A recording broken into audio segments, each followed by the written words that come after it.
The House voting to approve a bill to avert a railroad strike, which is likely to pass in the Senate. They need 60 votes. A separate measure also passed to add 7 days of paid sick leave to the existing agreement. This comes after several unions rejected the deal. 4 unions representing the majority of union workers rejected it. This caused President Biden to force Congress's hand instead of returning to the negotiating table. Joining me right now is the Brotherhood of Railroad Signalmen president. Michael Baldwin is here. BRS was the second union to reject the tentative deal back in mid-September. Michael, thanks very much for being here. We're all stunned that the Congress is basically forcing you to accept what they're putting in front of you. How do you feel about this? Good morning, Maria, and thank you for having me back on. I would say that we had initially indicated to Congress that we would like for them to stay out of the process, that we would like for them to allow us to complete our process under the Railway Labor Act. At the same time, we also understand that Congress has a responsibility to protect the economy. So we know why they're doing it, but no, we don't necessarily agree with it. We would have liked, our members would like to have seen this through to the end. And you know, the ability for self-help by both parties is sort of what gives you some leverage at the table. Right. So tell us about the sticking points. This presidential emergency board deal provided a 14.1% immediate pay hike, along with a 4.8% hike in the final 2 years of the contract. But you wanted more sick time, right? Paid sick time. Tell me what is most important to you and your colleagues. Sure. So let me say this first. The 14% you referenced is in the first 3 years of the contract, which we have been in bargaining for 3 years now. That 14% falls around 2.5% to 3% below inflation for those first 3 years. So we're behind the 8 ball on the inflation piece as far as the wages. The 23 and 24, the last 2 years, we don't know what inflation is going to be yet. So we could still be treading water, or maybe we can get ahead a little bit. But the sticking point is the sick time. It's an issue that has been around for a long time. Individuals coming to work with the flu and other sicknesses and spreading it. That not only affects the members, it also affects the employer, their ability to have employees that are there to work rather than being sick. The pandemic shone a spotlight on this. We had members that were quarantined or forced to quarantine by their employer and not paid for it. You know, these people need to have the ability to take a day off sick if they're sick and not come to work and infect their members, or if their child or their spouse has an illness that they need to take care of. Yeah, I mean, look, Larry Lindsay from the Lindsay Group wrote, "This is not a way to run a railroad or a country. This is about dignity. It's not just about money." Do you agree with that? What is the issue? Is this about dignity?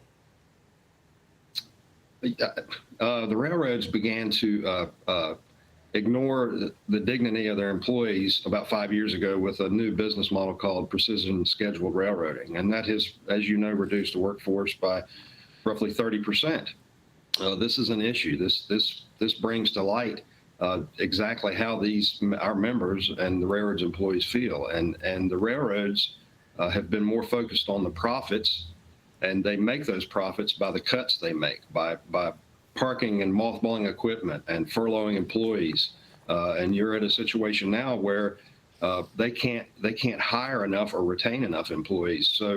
So sick time obviously would be something that would draw people to the industry and want them to stay here along with their other benefits. But again, you know, the ability to have that time, and yes, dignity, and really, Maria, this is a humanitarian issue, and it's a bipartisan issue. And we would like to see Congress resolve this issue for us. Well, I mean, putting this in front of you, forcing you to get back to work and not strike is obviously denying you any ability to strike. So would you say that at this point there will be no strike?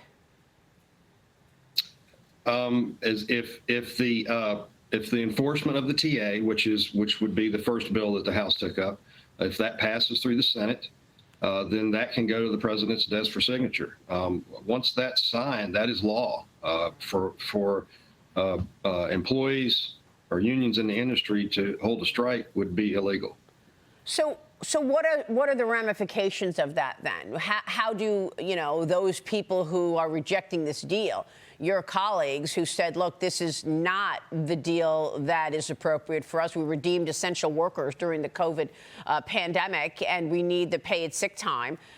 What will that do over time, do you think, to employees if you are denied that right and it's law, you cannot strike?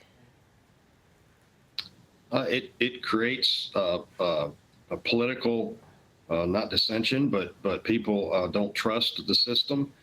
They feel like their right to strike, or more so their right to be able to have the ability to have leverage at the bargaining table. Again, I think I told you this last time. Strike is the last thing we want. We want to come to a resolution with the railroads at the table. We went into mediation, and then we had a presidential emergency board. The parties would or should have resolved that before then, but we cannot get them to move after we failed ratification. Ourselves and other unions have gone back to the table, and we initially asked for 7 days of sick time, based on an EO previously for federal contractors, and then we reduced that ask to 4 days, and neither instance did the railroad even begin to move in our direction or engage and give us a counteroffer.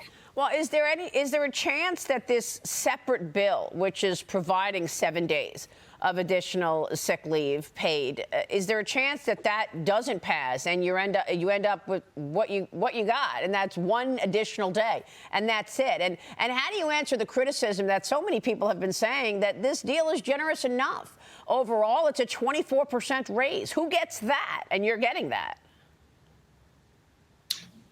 It is a good raise. It is one of the highest percentages. Again, we don't know yet if we're going to keep up with inflation. We're currently treading water in the first 3 years, so that's yet to be seen. Yes, the bill enforcing the TAs could move through, and in the Senate, the bill for the 7 sick days could fail. We have been here in Washington, D.C. We're trying to garner support for this, and we really hope that the senators in this country make the right decision. This is not just about rail employees now. This is about the American people. There are companies, 80% of the companies in this country provide some sort of paid sick time to their employees. We're not asking for anything more than the rest of the country gets. I would ask, how many sick days or how much time does a senator get off? We have railroads whose managers have paid sick time, but they don't want to give it to their rank and file employees at the bargaining table. Wow. Do you think other unions are watching this and perhaps could also look to strike given the benefits that you'll end up getting? If you're referencing within the industry, the four that failed ratification, we will all be in the same boat, the same situation, if this enforced TA bill makes it through and is signed into law.